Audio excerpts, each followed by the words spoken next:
Bonjour à tous, bienvenue dans votre émission La Grande Interview. Aujourd'hui, la Grande Interview reçoit Monsieur Dr Dansa Kourouma. Il est le président du Conseil national des organisations de la société civile guinéenne. Et vous savez que lors de la grève des syndicats de l'éducation, notre ville a été inondée de pneus, de cailloux, de la part de quelques Guinéens, quelques citoyens. Et le CNOSC a pris l'initiative de sortir du bureau pour aller sur le terrain, aller nettoyer un peu cette route guinéenne tout en débarrassant ces routes de ces pneus, de toutes ces saletés qui étaient en tout cas entassées ça et là. Docteur Dansa, nous le recevons ce matin pour nous dire les raisons de cette démarche. Tout simplement, Docteur Dansa, bonjour et bienvenue dans cette émission. Bonjour, c'est un réel plaisir de participer à cette émission.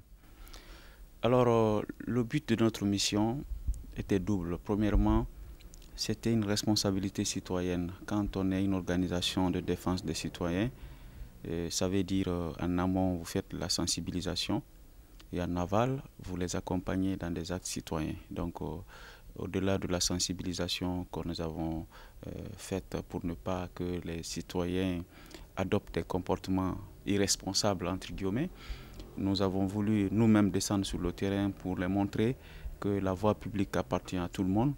Et aucune colère, aucun niveau de colère, aucune désapprobation ne peut nous amener à salir la route et à brûler les goudrons ou incendier des bâtiments qui appartiennent à l'État. Parce que ce qui appartient à l'État appartient à tous les citoyens du pays.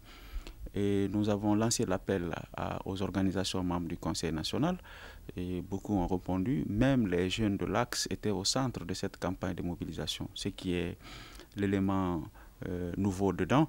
Ils ont mobilisé plus de jeunes que les autres organisations de jeunes dans la capitale. Donc ça nous a beaucoup réconforté et ça nous a permis de tirer une leçon. Au-delà de l'incivisme qui a atteint un niveau inquiétant, on peut développer ou poser des actes citoyens. Et nous avons dégagé des tonnes et des tonnes d'ordures ce jour. Des pneus brûlés, des épaves de véhicules calcinés, des chargements de cailloux, de sable, mais aussi des ordures ménagères déversées sur la voie publique, etc., etc.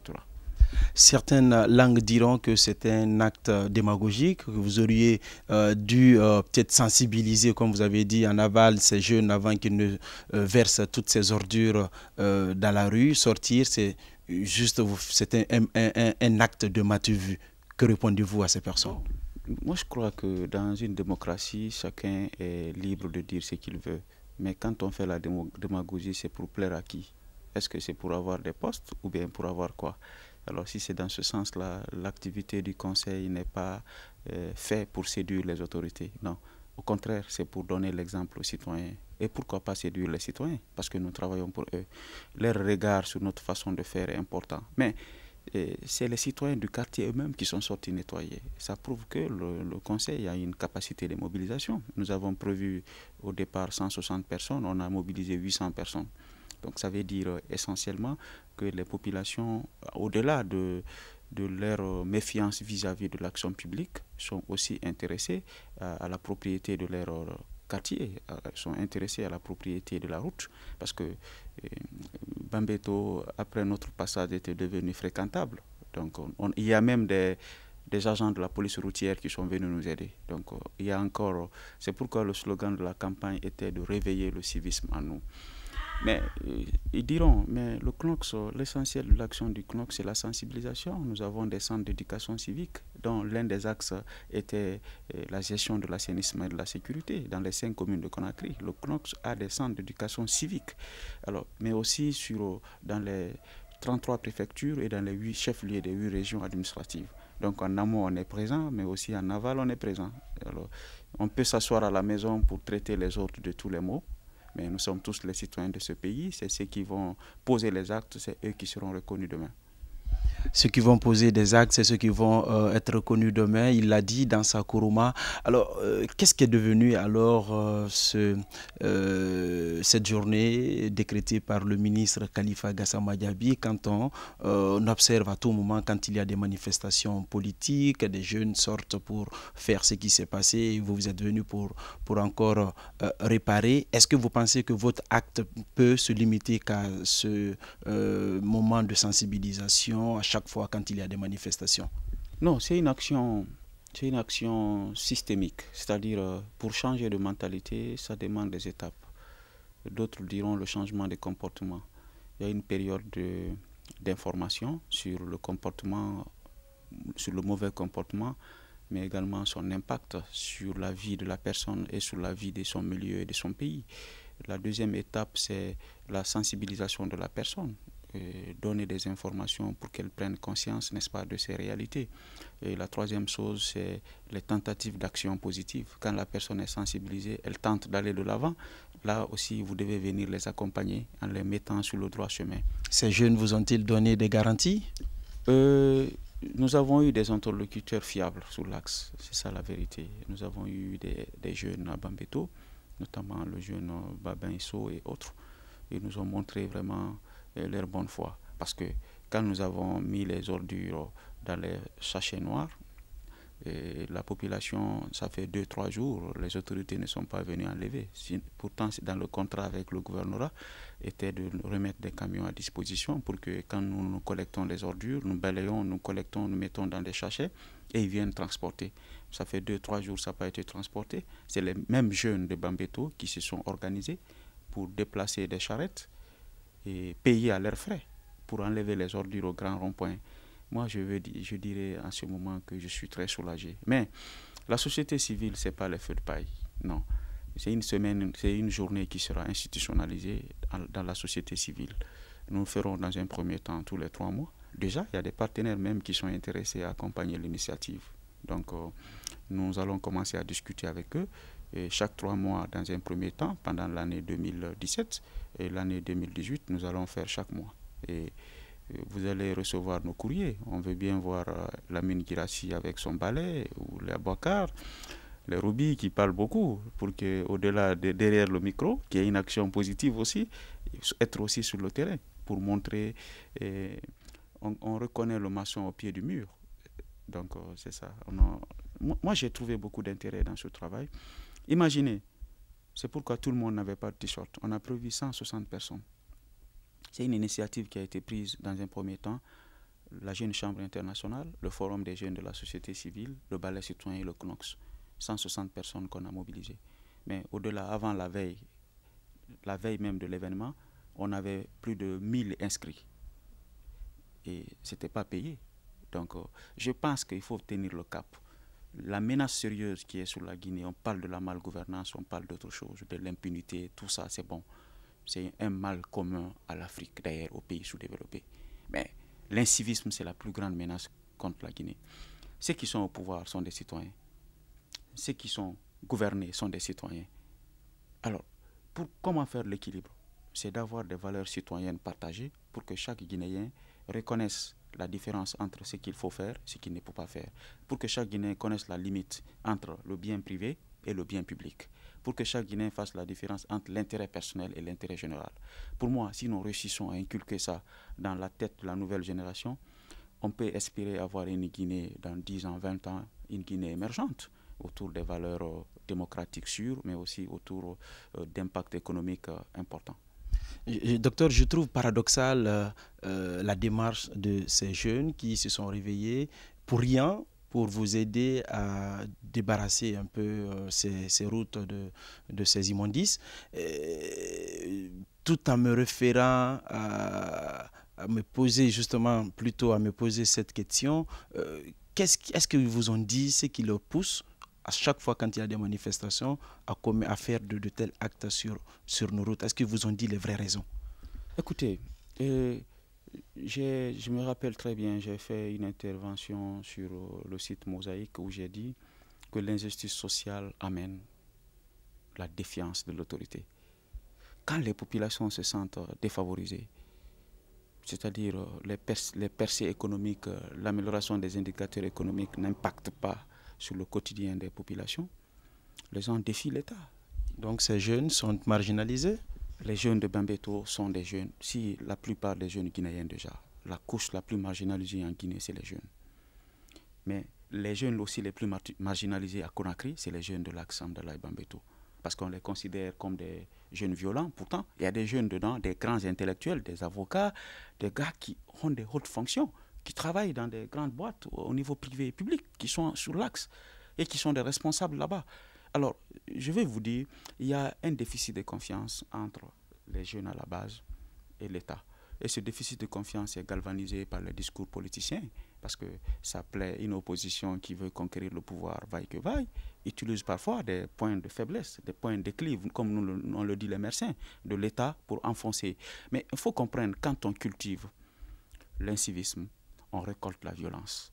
Et que vous soyez maintenant au pouvoir, vous soyez dans l'opposition, je l'ai toujours dit, quand vous encouragez l'incivisme, au moment où vous cherchez le pouvoir, quand vous aurez le pouvoir, vous récoltez la violence. C'est-à-dire vous créez un peuple violent que vous aurez du mal à gérer demain.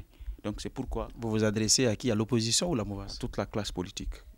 L'opposition d'aujourd'hui peut être au pouvoir demain. Et celui qui est au pouvoir aujourd'hui peut être opposition demain. Parce que moi, je me dis que ça ne sert à rien de sortir dans les rues. Je voulais répondre à votre question essentiellement. Il faut un travail de fond. Les jeunes là se sentent abandonnés. Ils m'ont même proposé.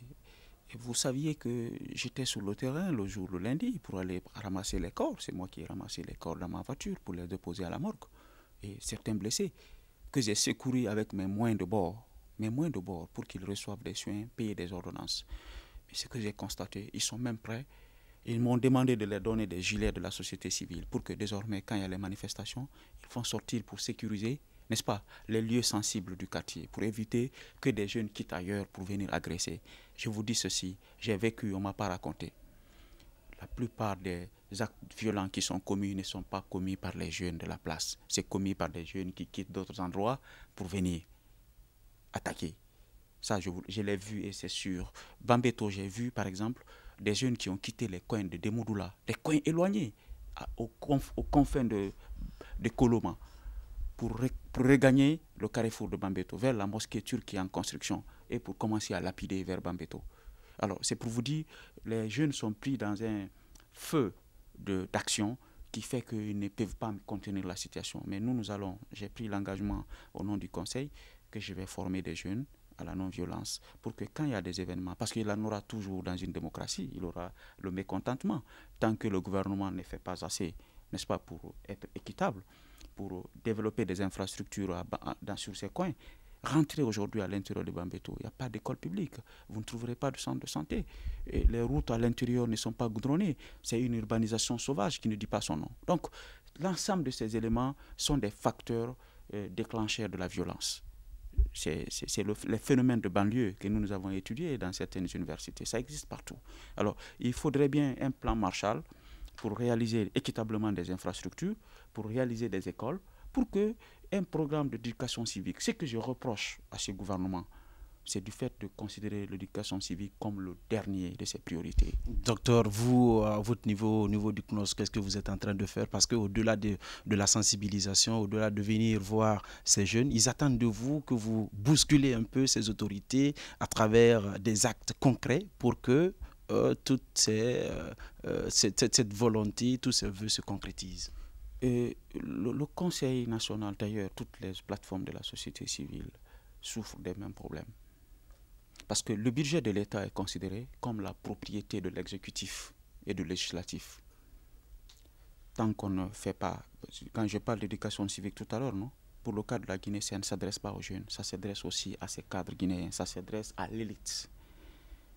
Tant qu'on ne connaît pas la différence entre ce qui appartient à l'État et ce qui appartient à soi-même, on ne peut pas bâtir une gouvernance réelle dans ce pays parce que ça se passe dans la tête. Quand on vote le budget de l'État, ce qui nous intéresse, c'est les ministères qui se battent pour prendre la part du lion et l'Assemblée nationale qui fixe son propre budget, qui ne fait pas l'objet de contrôle. Mais les autres actions, même les autres institutions publiques en Guinée sont laissées pour compte. Quand tu enlèves la CENI, tu enlèves l'exécutif, tu enlèves l'Assemblée nationale. Quand je parle de l'exécutif, c'est le président de la République et la primature et les ministres. Mais qu'est-ce qui reste? Il n'y a même pas 0,5% qui reste pour les autres acteurs. Les médias, vous recevez combien par an comme subvention? C'est dérisoire. Si vous avez 20-30 millions, c'est déjà beaucoup. Mais la société civile ne reçoit aucune subvention de l'État pour l'aider à faire de la sensibilisation. Nous sommes derrière les partenaires qui ont parfois les moyens, qui n'ont pas parfois les moyens, qui donnent les moyens sous condition, etc., etc.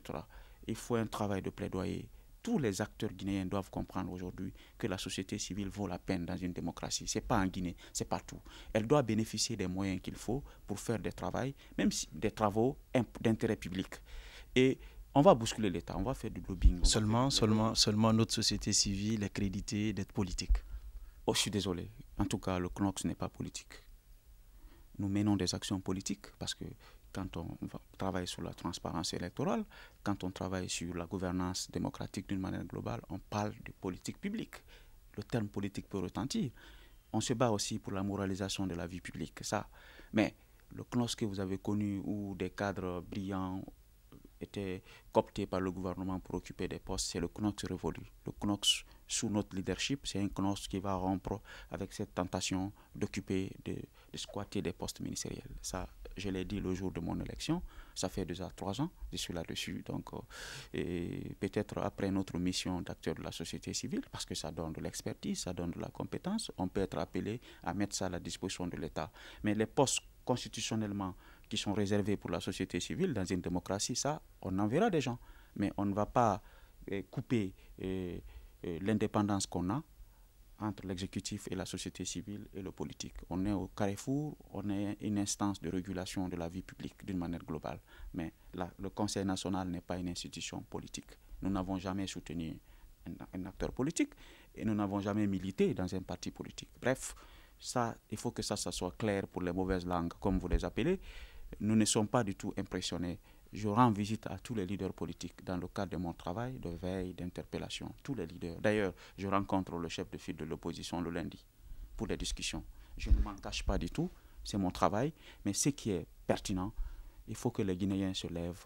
On dit une fois encore, halte à l'incivisme. L'incivisme est en train de causer un dégât énormément corrosif pour notre État. Et s'il n'y a pas d'État, il n'y a pas de citoyens. Le CNOSC est politique, le CNOSC n'est pas politique. L'histoire donnera raison à qui de droit. Dr Dansa Kourouma a dit c'est vérité crue. Alors, en 30 secondes, quelles seront les prochaines actions du CNOSC? Les actions phares que nous avons à mener, c'est continuer le combat pour les réformes légales qui sont en cours, notamment le code électoral, pour qu'il soit débarrassé de toutes les anomalies qui sont l'objet d'une influence politicienne.